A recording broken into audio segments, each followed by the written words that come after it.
Hola jóvenes, soy Eleazar Sánchez, el encargado del curso de filosofía, y para esta semana número 13 del ciclo ordinario virtual 2019-2 tenemos una disciplina que últimamente ha venido, puesto que la ciencia está de moda, y tenemos una disciplina filosófica que reflexiona sobre la ciencia, que es la epistemología. Como ya es costumbre, les recomiendo, para que puedan seguirme de una manera más pertinente y sensata, que vean primero el video de teoría, en vista que en este video nos vamos a dedicar fundamentalmente a resolver las 8 preguntas que tienen en la práctica. Muy bien, vayamos a la pregunta número 1. En una entrevista a Mario Bunge le formularon la siguiente pregunta: ¿qué le diría a quienes consideran que la historia no es una ciencia? La respuesta del filósofo argentino fue: la historia es mucho más científica que la cosmología. El buen historiador, esto es clave, jóvenes, vamos por ende a marcarlo. El buen historiador busca y da evidencia de prueba, a diferencia de los cosmólogos fantasistas como Hodgkin. La historia es la más científica de las ciencias sociales. A ver, jóvenes, recordemos rápidamente que el clásico problema de la demarcación es el problema que nos pretende dar un criterio para distinguir la ciencia de la pseudociencia. Hay saberes que no es difícil distinguirlos. Por ejemplo, si les digo ¿dónde pongo la biología? En la ciencia, profesor. ¿Y dónde pongo la astrología? En la pseudociencia. Muy bien. Pero hay otros saberes que es mucho más problemático, o en todo caso de buenas a primeras, a prime facie, se dice en latín, a primera vista, no sabemos en cuál ponerlos. Ejemplo, la historia.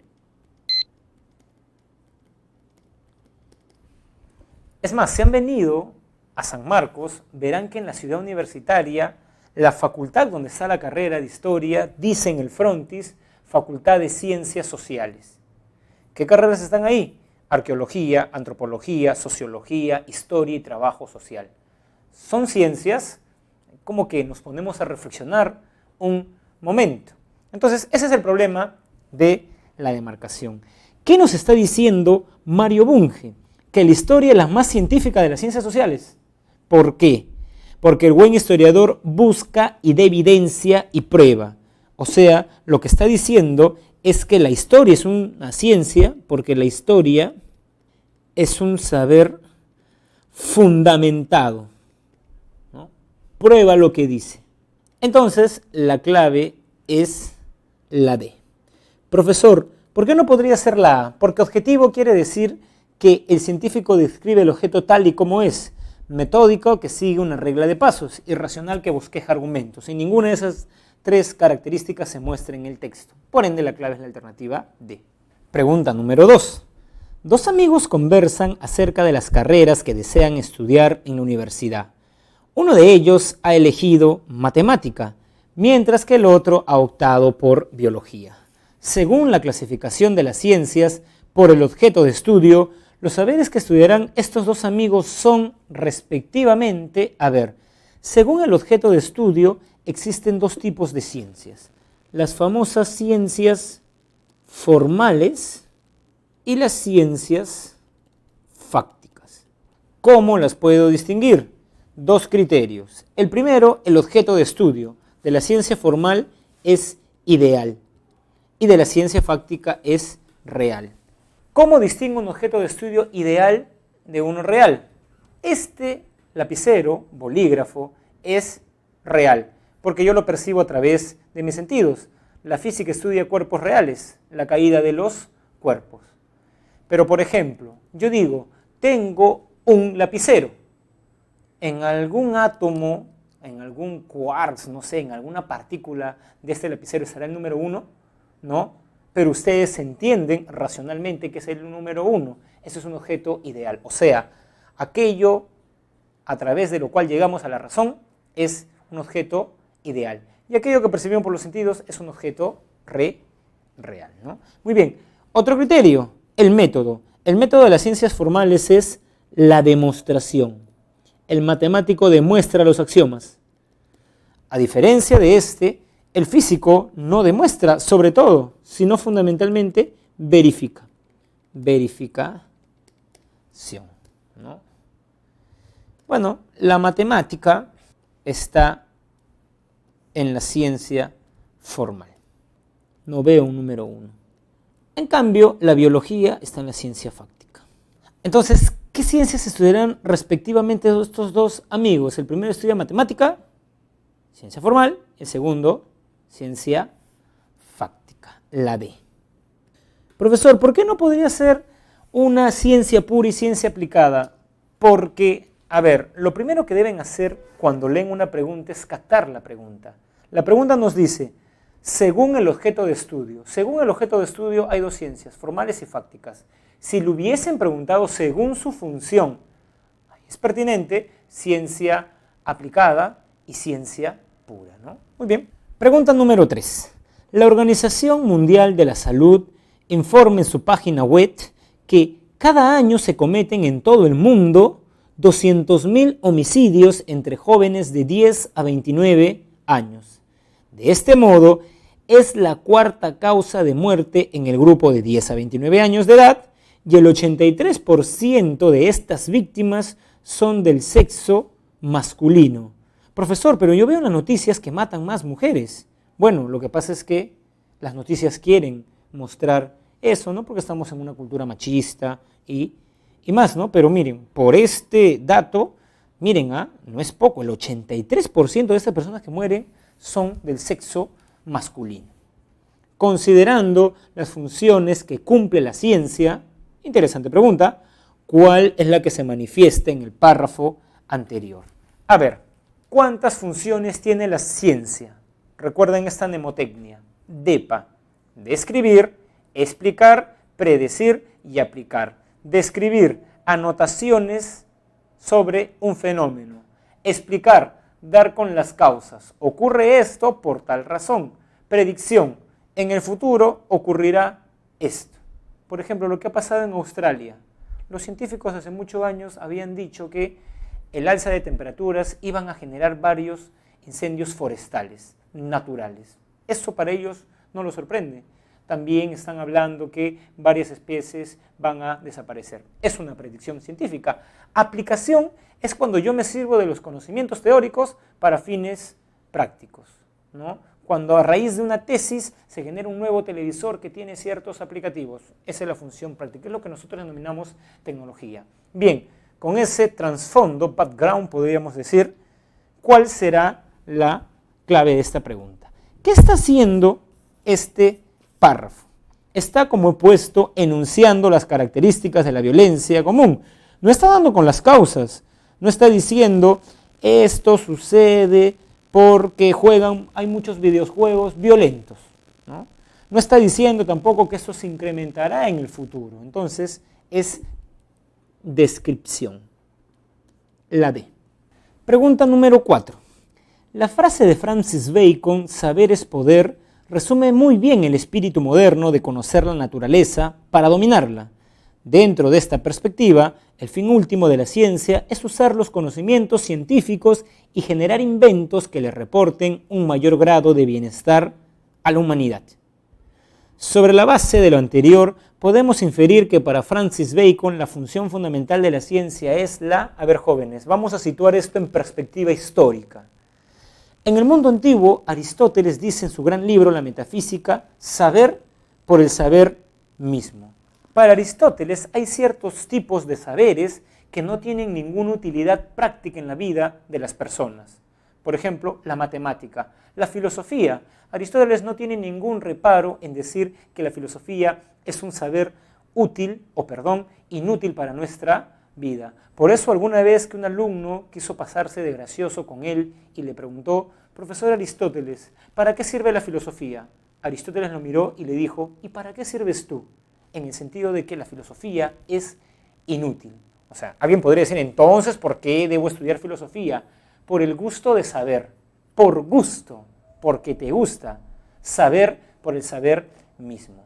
Si seguimos el decurso histórico de Occidente, tenemos que el espíritu moderno cambia este paradigma aristotélico de saber por el saber mismo. Y tenemos al portaestandarte Bacon que dice, saber es poder. ¿Para qué yo busco conocer la naturaleza? Para poder transformar la naturaleza. ¿Y para qué, señor Francis Bacon, yo quiero transformar la naturaleza? Bueno, para generarle mayor bienestar a la humanidad. La ciencia tuvo un fin bastante humano y práctico cuando surgió en la época moderna. Darle bienestar a la humanidad, simplificarle la vida. Eso quiere decir que es saber para aplicar. Por ende, ¿cuál será la función de la ciencia fundamental? Por esta frase, sabemos que es la aplicación. Bueno, podríamos problematizar, lo vamos a hacer en una pregunta posterior. ¿La ciencia ha logrado eso? ¿Nos ha simplificado la vida? Por ejemplo, esta aula virtual es un ejemplo de ello. Ustedes están muy lejos, algunos fuera de Lima, y pueden ver esta clase. Sin la tecnología no se podría dar. Pero algunos dirían, lo vamos a discutir con lujo de detalle en una pregunta posterior, que la tecnología también los puede distraer. Entran al aula virtual para escuchar mi clase, pero entran en internet y se quedan hablando una hora por Facebook. Nos distrae. ¿Es algo bueno o malo? Bueno, es todo un problema filosófico que, como les digo, vamos a discutir en un momento. ¿Cuál será la clave, por ende, en vista de ello, de esta pregunta? La aplicación. La clave es la B. Pregunta número 5. Cuando se supo de la existencia de Urano, se observó que su recorrido orbital experimentaba algunas perturbaciones. Algunos científicos plantearon la idea de que probablemente estas perturbaciones se debían a los efectos gravitatorios de algún cuerpo celeste de gran tamaño que se hallaba más allá de la órbita de Urano. Años más tarde, el 23 de septiembre de 1843, fue descubierto ese gran cuerpo celeste que hoy conocemos como NEP, como Neptuno. La pregunta es, cuando los científicos trataron de resolver el problema de la órbita de Urano, sugiriendo una respuesta tentativa, probable, plausible, ¿en qué paso del método científico se hallaban? Recordemos, ¿cuáles son los pasos del método científico? Primero, problema, hecho que amerita investigación. Segundo, respuesta tentativa, hipótesis. Tercero, contrastar la hipótesis. Y cuarto, ver si la hipótesis se condice con la teoría, análisis de datos. Muy bien, traduzcamos esto a un esquema, que es muy práctico para los efectos de esta clase. ¿Cuál es el problema? Las perturbaciones de la órbita de Urano. ¿Cuál es la hipótesis? Que debe existir algún planeta más allá de Urano. Contrastación, se descubrió a Neptuno. La pregunta es puntual. Cuando los científicos trataron de resolver el problema de la órbita de Urano, sugiriendo una respuesta tentativa, ¿en qué paso del método se hallaban? Formulación de la I de la hipótesis. La clave es la alternativa C. ¿Por qué les digo que la hipótesis es una respuesta tentativa? Porque muchas hipótesis son falsas. A ver, ¿qué pasaba si un científico planteaba que en realidad ocurría de ese modo porque el planeta Urano tenía una órbita diferente? No hay ningún otro planeta, una órbita diferente.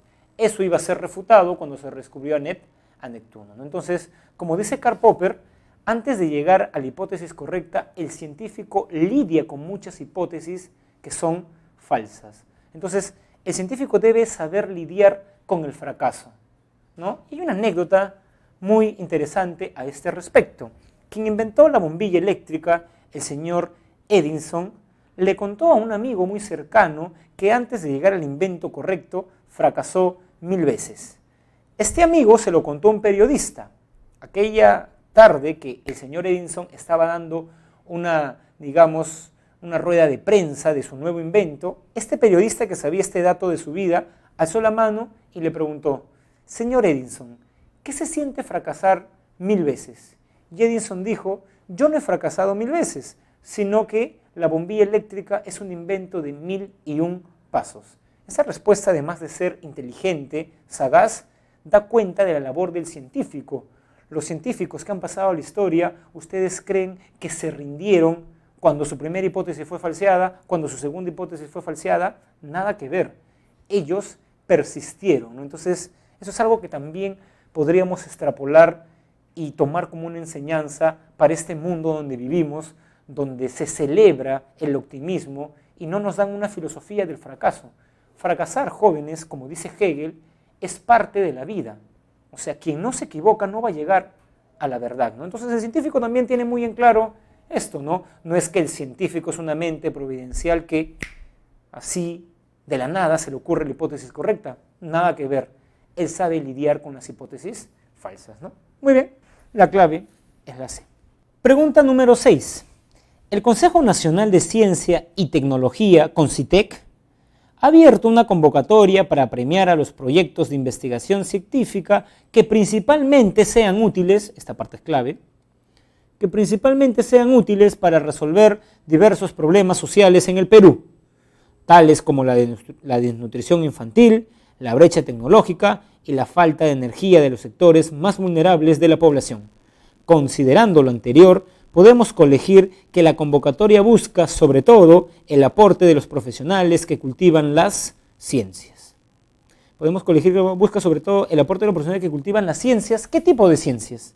Descriptivas, fácticas, aplicativas o puras. A ver, la pregunta habla de proyectos de investigación, muy bien, que sean útiles para resolver los diversos problemas. O sea, que no sean solo teorías, sino que aterricen la teoría para resolver problemas como enuncia esta pregunta. ¿Qué problemas hay en el Perú?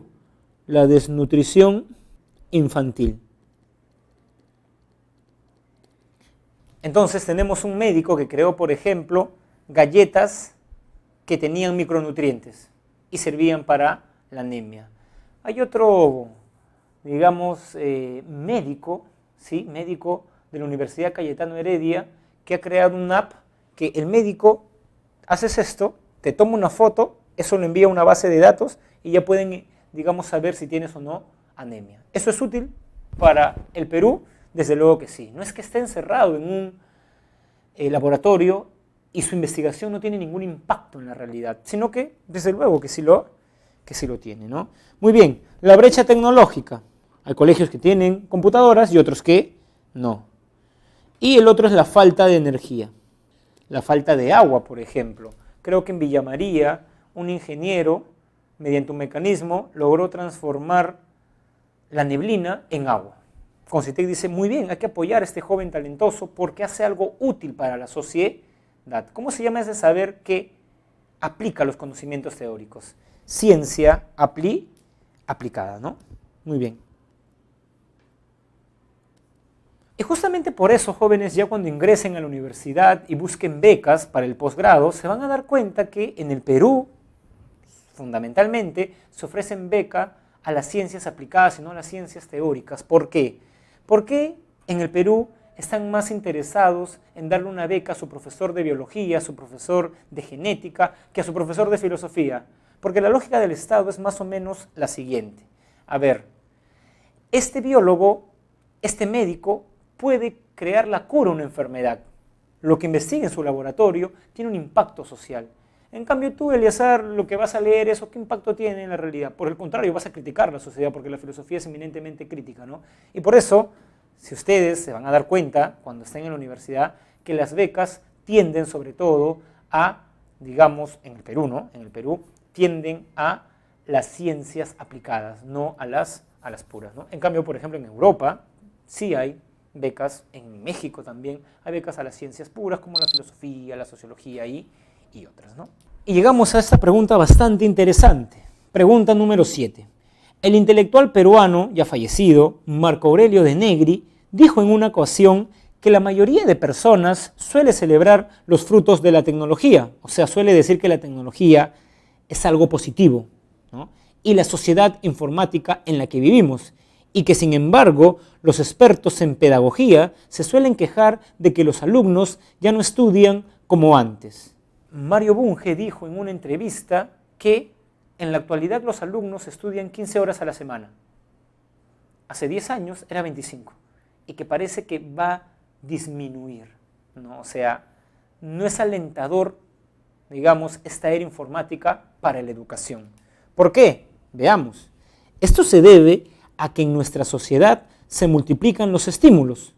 El alumno, mientras estudia, ve televisión y tiene a la mano su celular. Esto hace que en nuestros días sea mucho más difícil concentrarse, lo cual es una condición básica para el estudio. De lo anteriormente expuesto, se puede determinar que el intelectual mencionado, el problema de la tecnología aplicado al terreno educativo, porque la pregunta va por ahí, ¿no? Muy bien, tenemos a los defensores. Por ejemplo, el doctor Simon Raymond, ¿no?, catedrático de una universidad norteamericana, dijo en una entrevista en 1958 cómo serían las aulas del futuro.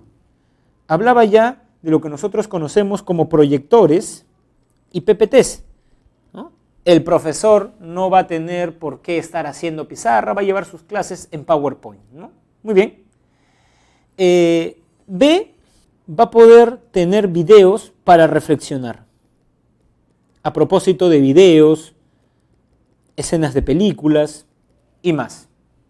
Y C, que los alumnos van a tener un acceso envidiable a la bibliografía. Todos los libros van a estar en internet, ¿no? Es más, ustedes tienen a un clic todos los diálogos de Platón.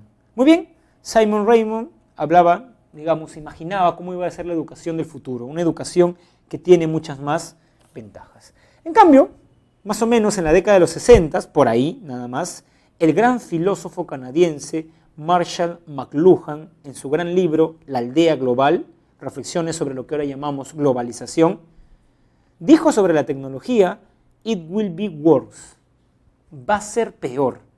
Y podríamos decirlo ahora, es peor, porque la tecnología, según McLuhan y otros entendidos, promueve el facilismo. ¿Qué es el facilismo? Eso uno lo ve cuando enseña en la universidad.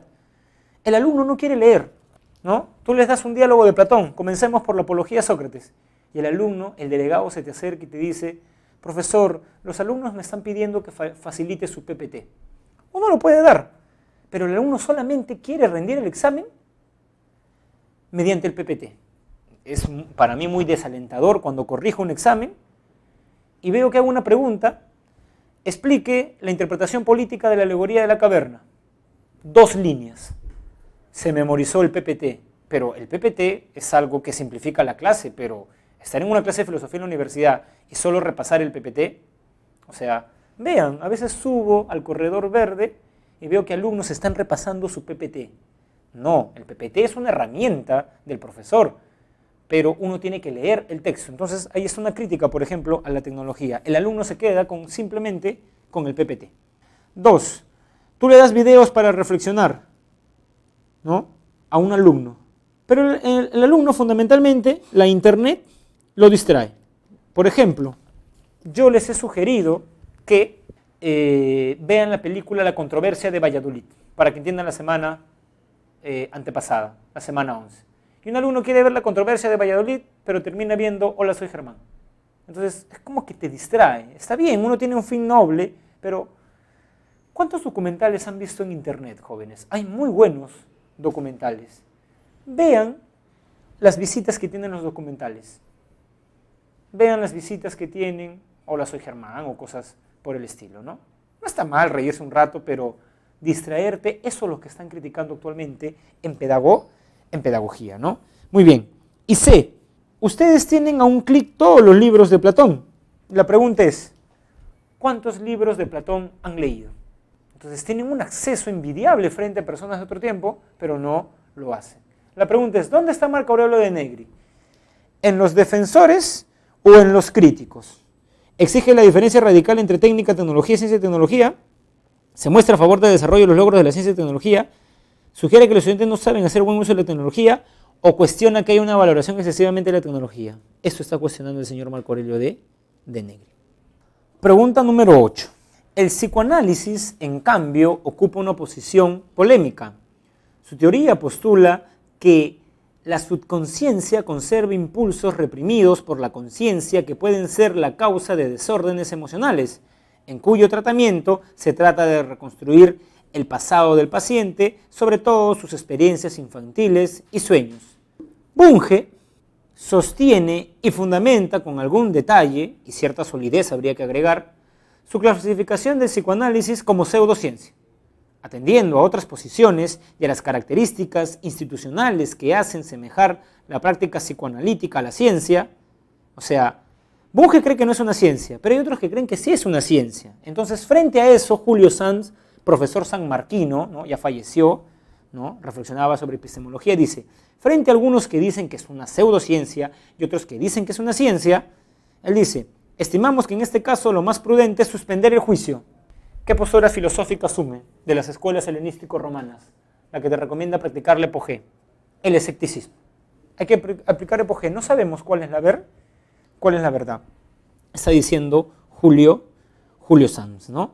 Entonces, jóvenes, lo que les dije, hay saberes sencillos. La biología es una ciencia. Lo que hace Yossi Díaz Canseco, la astrología, es una pseudociencia. Pero hablar de la sociología, el psicoanálisis, ya no es tan fácil, ¿no? ¿Dónde lo ubicamos? Claro, ahora ustedes se dirán, por más que sabemos esta distinción, yo no entiendo por qué, y a ver, quizás ustedes me ayudan a entender esto, ¿por qué todo periódico tiene una sección de astrología? Que este año vas a conocer al amor de tu vida, que vístete de tal color, que esto, que el otro. ¿Por qué? ¿Por qué no hay secciones mejor de astronomía, que sí es una ciencia? O por ejemplo, algo más cotidiano en el Perú. Estás caminando, mirando el cielo de Lima y ves un poste que dice amarre de pareja. Resultados en 5 horas. Entonces, para que se den cuenta, ¿no?, las pseudociencias igual siguen teniendo impacto en la realidad. Bueno, independientemente de estas cosas que he dicho, he hecho mi catarsis y he renegado un poco de la realidad, este problema es la B, el problema de la demarcación. Vayamos, jóvenes, a la lectura complementaria. ¿Qué nos dice la lectura complementaria? El término ciencia ha ido adquiriendo tanto prestigio que suele ser utilizado en muchas ocasiones para designar creencias o actividades que buscan legitimarse cobijándose bajo esta denominación, aun cuando en realidad nada tienen que ver con lo que hacen los genuinos hombres de ciencia. Ha surgido la pseudociencia, o sea, la pseudociencia se hace pasar por una ciencia, está diciendo este primer párrafo. Este tema ha sido tratado con especial dedicación por Mario Bunge, quien ha dicho que es una disciplina que se hace pasar por ciencia, sin serlo. Bunge también señala que es un campo de creencias, no de investigación. Si eres de Tauro, eres fiel. ¿Eso es producto de la investigación? No, eso es una creencia. ¿Qué es una falsificación de la ciencia? Un cuerpo de creencias y prácticas cuyos cultores desean, ingenua y maliciosamente, dar como ciencia, aunque no comparte con esta ni el planteamiento, ni las técnicas, ni el cuerpo de conocimiento. Julio Sanz, acá está el filósofo peruano, bueno, Bunge es argentino, ¿no? Julio Sanz, da a su vez la siguiente definición de pseudociencia: conjunto de disciplinas cuyos cultores proclaman a los 4 vientos su cientificidad, pero o desprecian el criterio de verificación o refutación o lo manejan de forma no seria. En suma, la pseudociencia es, tal y como lo indica su prefijo pseudo, la falsa ciencia, pues no comparte con la ciencia genuina características esenciales como por ejemplo su metodología. Alvarado, este profesor me enseñó en la universidad, ¿no? 2005 escribió su libro Epistemología. ¿Qué problema está discutiendo? ¿Ciencia, pseudociencia? Es también, igual que la clave sobre Julio Sanz, el problema de la demarcación, ¿no? Muy bien, jóvenes, entonces hemos llegado al final de esta clase, hemos reflexionado sobre algo que vemos mucho en los periódicos, los astrólogos. ¿Es ciencia la astrología? ¿Estos que hacen amarres? ¿Es una ciencia? Y si no lo son, ¿por qué la gente les presta tanto auditorio? Es una buena pregunta que debemos reflexionar. Y hemos además, sutilmente, claro está, aunque lo voy a explicitar, demostrado que la filosofía es una actitud crítica frente a la realidad. Recuerden su primera clase, característica de la actitud filosófica, crítica y problemática. ¿Por qué les digo esto? Porque todas las personas en nuestra sociedad dicen sí, que la ciencia, que la tecnología, que esto, que el otro, pero los filósofos, como Marco Aurelio de Negri, problematizan. La tecnología nos ha hecho bien, ha tenido buen impacto en la educación, eso es algo que los filósofos van a problematizar y criticar. Nos vemos la siguiente semana.